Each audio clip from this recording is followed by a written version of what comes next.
नमस्कार दोस्तों। आत्मयोगी भव की आज की कड़ी में पीएमसी हिंदी आप सभी का हार्दिक अभिनंदन करता है। ध्यान महाचक्र अमरावती 27 दिसंबर 2010। आज का विषय है भज गोविंदम। पत्री जी कहते हैं, मन की तरह शरीर भी चंचल है, इसलिए आसन सिद्धि जरूरी है। मन कहीं भी जा सकता है, पर शरीर को स्थिर रखना है।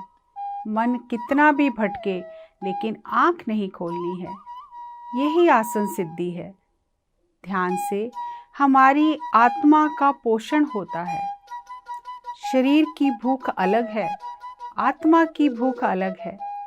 शरीर की भूख थोड़े से भोजन से मिट जाती है, लेकिन आत्मा की भूख अनंत है। उसमें जितना डालते हैं वो यज्ञ में आहुति की तरह समा जाता है। ध्यान करने से आत्मा को तृप्ति मिलती है। संगीत सुनने से प्रकृति की शोभा, सूर्योदय सूर्यास्त देखने से आत्मा की भूख शांत होती है। भज गोविंदम का अर्थ भजन गाना नहीं है। भजन गाना ध्यान करना नहीं है। संस्कृत विद्या आत्मविद्या नहीं है। व्याकरण पंडित, संगीत पंडित आत्मज्ञानी नहीं है। जब शरीर छोड़ने का समय आता है, तो ये ज्ञान मोक्ष और मुक्ति के लिए काम नहीं आएगा। त्यागराज महान संगीतकार ने भगवान से ज्ञान मांगा। इतना ज्ञानी है, फिर ज्ञान क्यों मांगा?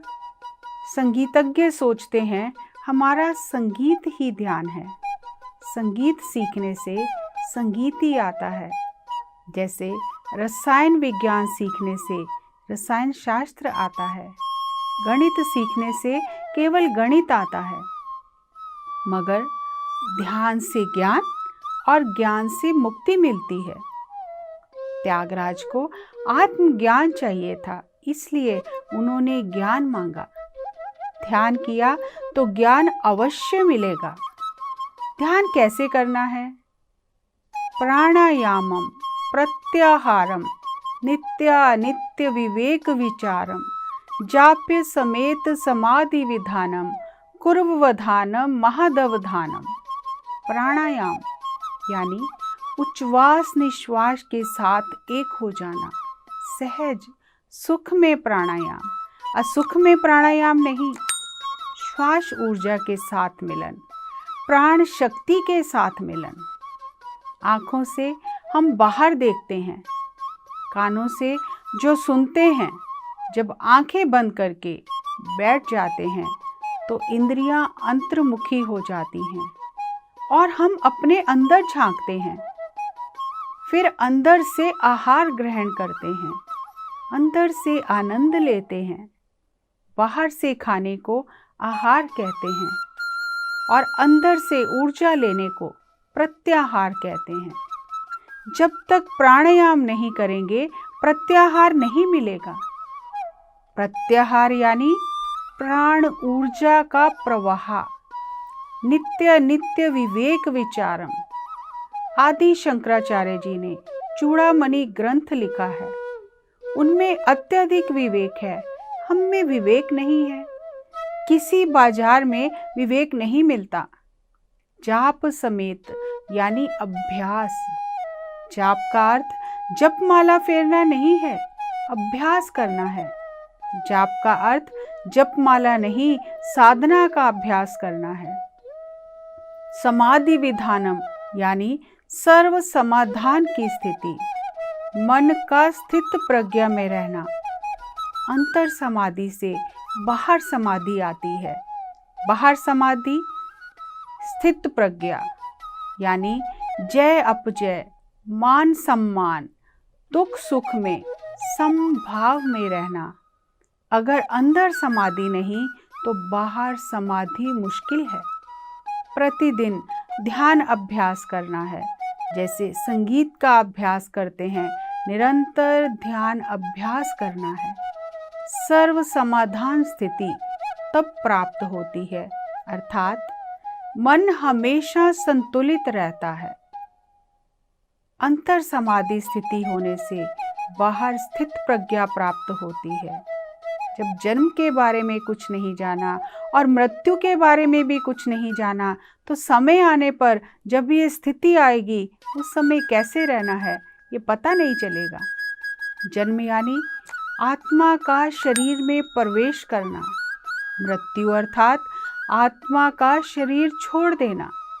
जब ध्यान में हम ये सब जान लेते हैं, तभी जन्म और मृत्यु के समय स्थित प्रज्ञा में रह सकते हैं। ध्यान अभ्यास करने से ऐसी समाधि स्थिति आएगी। किसका अभ्यास करना है? प्राणायाम। उससे क्या मिलेगा? प्रत्याहार। प्रत्याहार से जो मिलेगा वह नित्य अनित्य विवेक है, और नित्य अनित्य विवेक से ही समाधि विधान आएगा। हर दिन इसका अभ्यास करना है। आदि शंकराचार्य जी ने हमें एक ही श्लोक में सब ज्ञान दे दिया है। आइए इसे थोड़ा विस्तार से समझते हैं। सुख में प्राणायाम, असुख में प्राणायाम नहीं। यदि हमारा शरीर ही आरामदायक स्थिति में नहीं, तो हम ध्यान कैसे करेंगे? इसलिए सुख में प्राणायाम। शरीर को तनाव में रखकर रीढ़ की हड्डी सीधी करके बैठना है, बिल्कुल नीचे जमीन पर आसन लगाना है, तो ये सुख में प्राणायाम नहीं है। इस स्थिति में हम ज़्यादा देर बैठ ही नहीं सकते, तो ध्यान क्या करेंगे?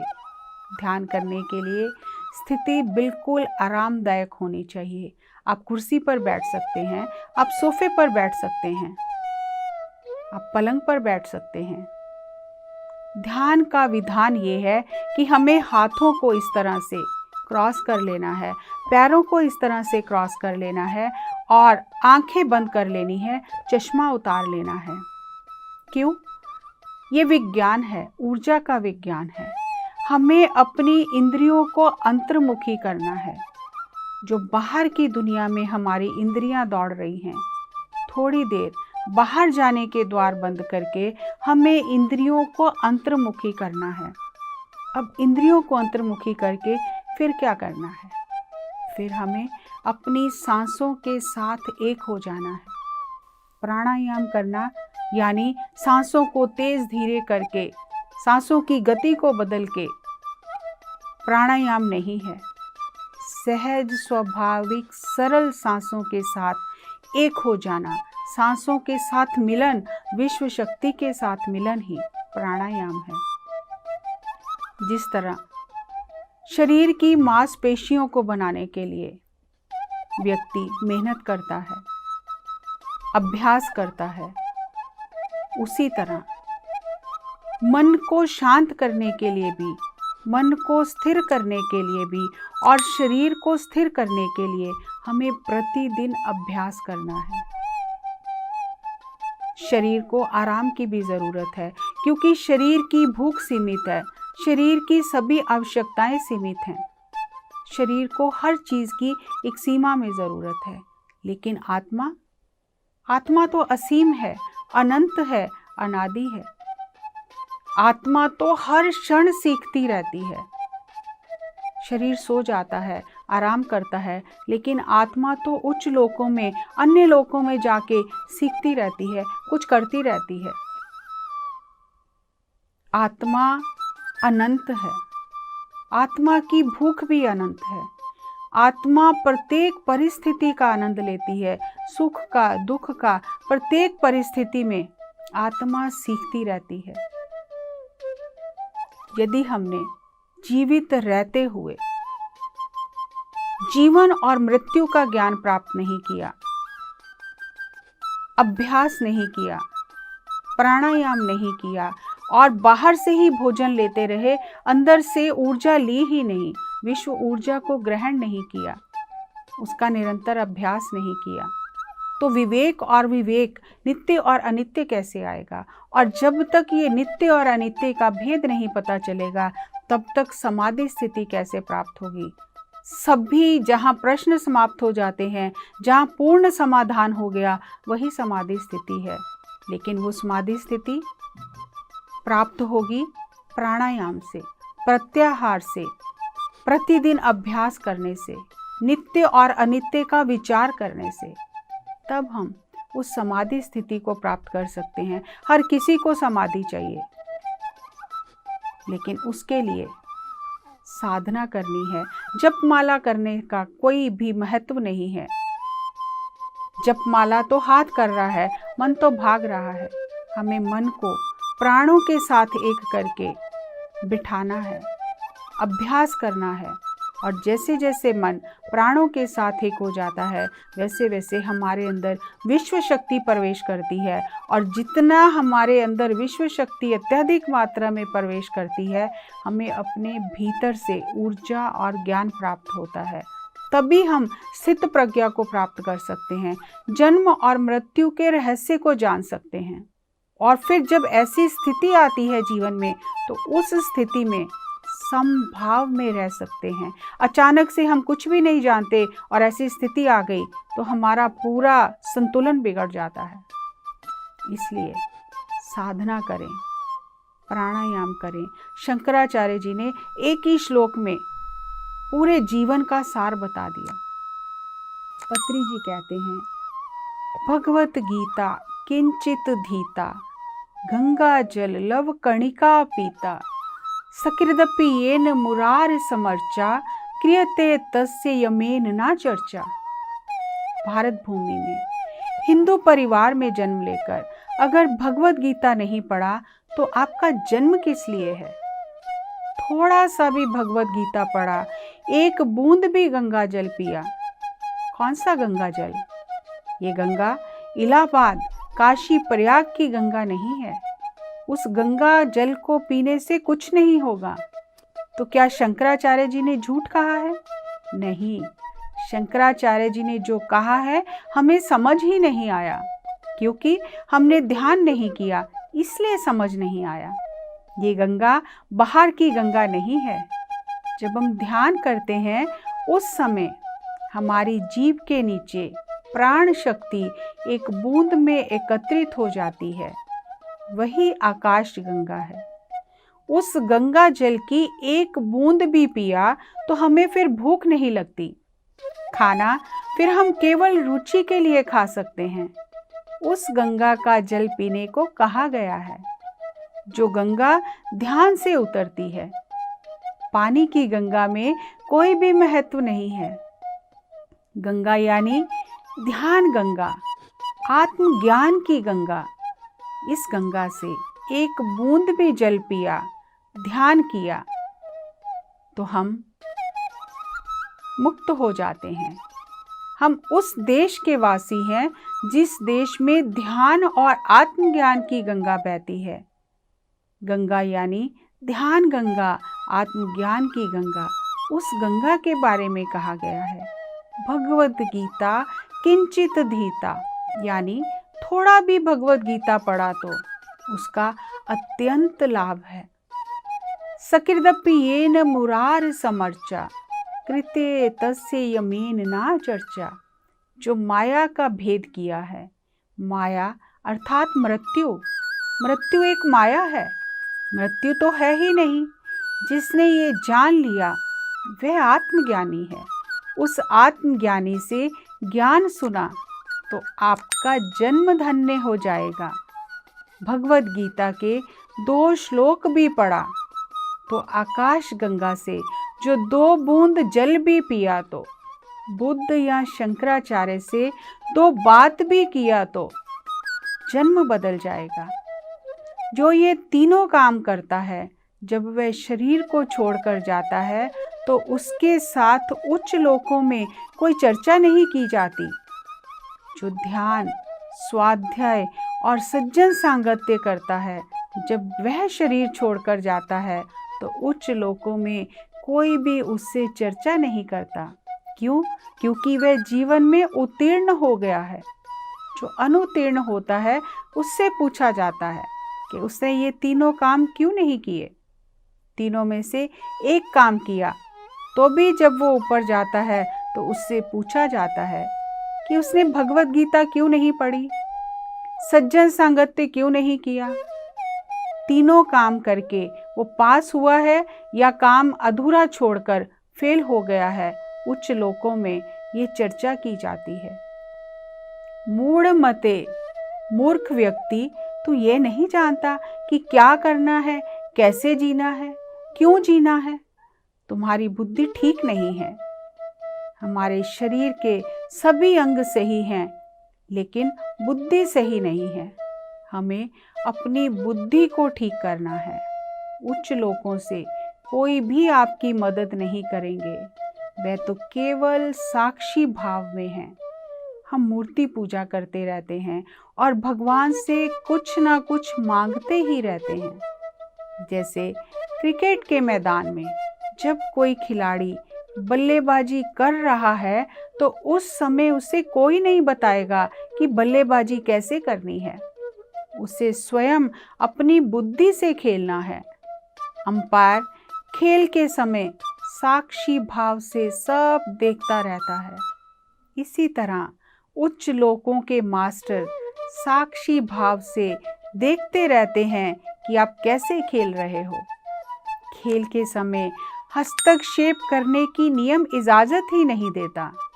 उस समय प्रशिक्षक आपको कुछ भी नहीं बता सकता, लेकिन खेल खत्म होने के बाद आपने कहाँ गलती की है उस बात की चर्चा की जाती है। आपको स्वयं ही अपना लक्ष्य निर्धारित करके उसको प्राप्त करने के लिए संघर्ष करना है। दोस्तों, थोड़ा विस्तार से जानते हैं। हर एक आत्मा का ये पाठ्यक्रम है। धरती पर आत्मा सीखने आती है। जैसे हम अपने बच्चों को स्कूल में सीखने के लिए भेजते हैं, हम घर पर भी पढ़ा सकते हैं, लेकिन स्कूल में क्यों भेजते हैं? क्योंकि स्कूल में जाकर ही अच्छे से सीखा जा सकता है। धरती पर आत्मा सीखने आती है। जैसे कक्षा का पाठ्यक्रम होता है, ऐसे आत्मा का भी पाठ्यक्रम है। क्या पाठ्यक्रम है आत्मा का? शंकराचार्य जी ने हमें एक श्लोक में बता दिया, भज गोविंदम में बता दिया, लेकिन हमें तो उतनी संस्कृत आती नहीं, हमारे अंदर उतनी बुद्धि नहीं है कि हम उस श्लोक में लिखे हुए गूढ़ रहस्य को खोल सकें या समझ सकें। पत्री जी ने हमारे लिए वो काम और आसान कर दिया। हमारी भाषा में हमें बिल्कुल सरल और सहज शब्दों में बता दिया कि आत्मा का पाठ्यक्रम क्या है। हर एक आत्मा को 3 विषय धरती पर आकर पढ़ने ही पढ़ने हैं, उसमें कोई छूट नहीं है, और तीनों विषयों में पास होकर यहाँ से जाना है। वो 3 विषय क्या हैं? ध्यान, दूसरा स्वाध्याय और तीसरा सज्जन सांगत्य। ध्यान किया, स्वाध्याय नहीं किया, कोई बात नहीं, अगले जन्म में स्वाध्याय करके आना।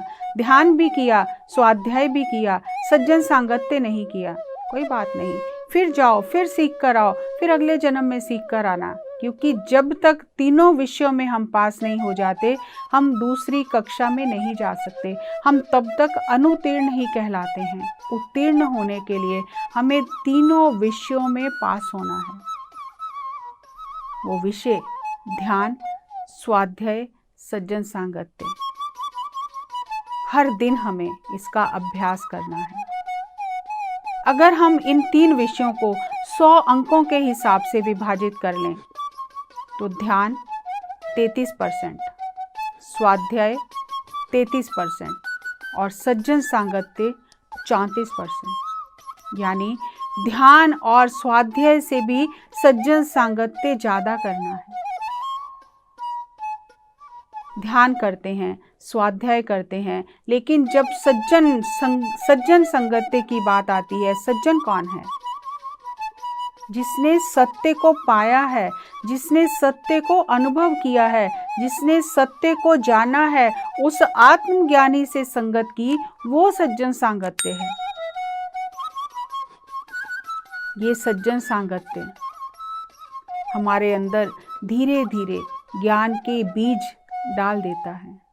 और वो समय से ध्यान और स्वाध्याय करने से वो बीज अंकुरित हो जाते हैं।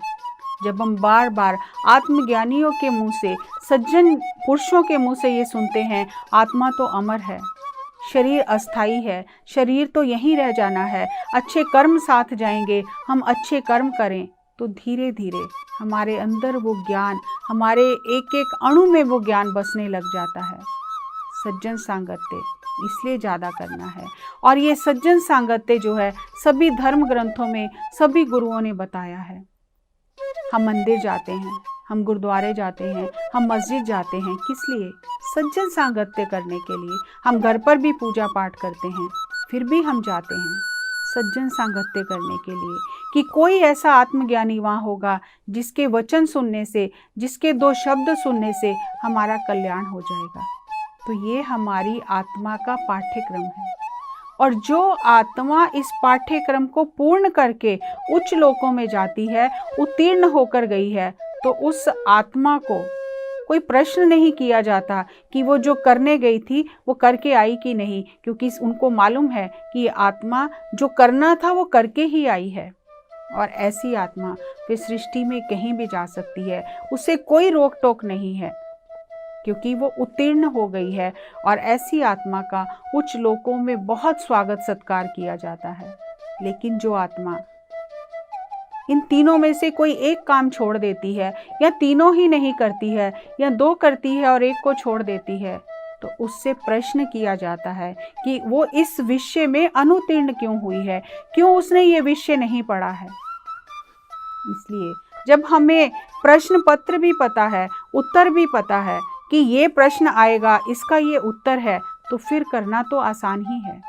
तो हम इस जीवन में इस ज्ञान को उतार कर, यानी ध्यान, स्वाध्याय और सज्जन सांगत्य करके अपने इस परीक्षा जो देने आए हैं हम, उसमें उत्तीर्ण हो जाएंगे। फिर हमें बार बार धरती पर जन्म नहीं लेना पड़ेगा। और इसके लिए हमें क्या करना है? ध्यान यानी जपमाला फेरना नहीं है, भजन गाना नहीं है, पाठ पूजा करना ध्यान नहीं है। ध्यान यानी अपनी इंद्रियों को अंतर्मुखी करके भीतर से प्राण ऊर्जा प्रत्याहार लेना है, विश्व ऊर्जा को ग्रहण करना है। और वो तभी होगा जब हम सांसों के साथ एक हो जाएंगे। और जैसे जैसे सांसों के साथ एक होंगे, हमें फिर बाहर से ज्ञान लेने की आवश्यकता नहीं है, हमारे भीतर से, हमारी आत्मा से वो ज्ञान प्रस्फुटित होने लगेगा।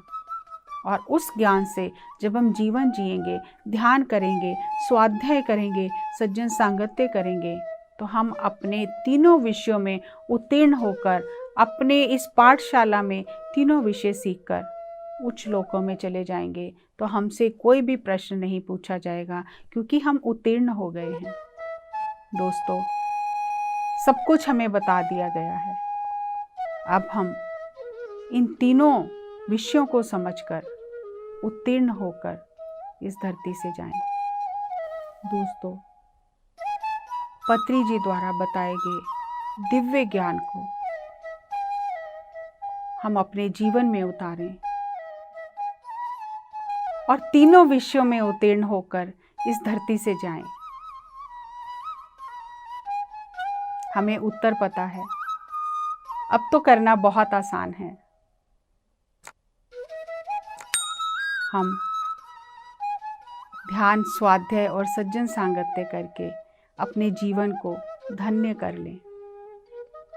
अगली कड़ी में एक नए विषय के साथ आपसे फिर मुलाकात करेंगे। नमस्कार, धन्यवाद।